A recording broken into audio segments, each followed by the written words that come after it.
बिस्मिल्लाहिर्रहमानिर्रहीम। अस्सलाम वालेकुम। इमरान एजुकेटर में खुश आमदीद। आज मैं आपको बीवियों के हुकूक के बारे में हदीस मुबारक शेयर करूँगा। नबी करीम सल्लल्लाहु ताला अलैहि वसल्लम की नसीहत।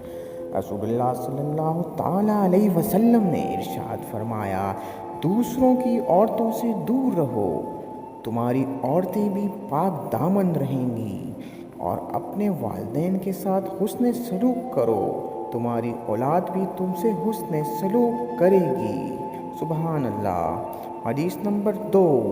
हुजूर सल्लल्लाहु ताला अलैहि वसल्लम ने इरशाद फरमाया, तुम में अच्छे वो हैं जो अपनी बीवियों के हुकूक में अच्छे हैं।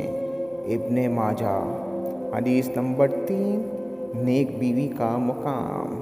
एक हदीस में आप सल्लल्लाहु ताला अलैहि वसल्लम ने इरशाद फरमाया कि जो औरत अपने शौहर की ताबेदार हो, उसके लिए परिंदे हवा में इस्तग़फ़ार करते हैं, और मछलियाँ दरिया में इस्तग़फ़ार करती हैं, और फरिश्ते आसमानों में इस्तग़फ़ार करते हैं, और दरिंदे जंगलों में इस्तग़फ़ार करते हैं।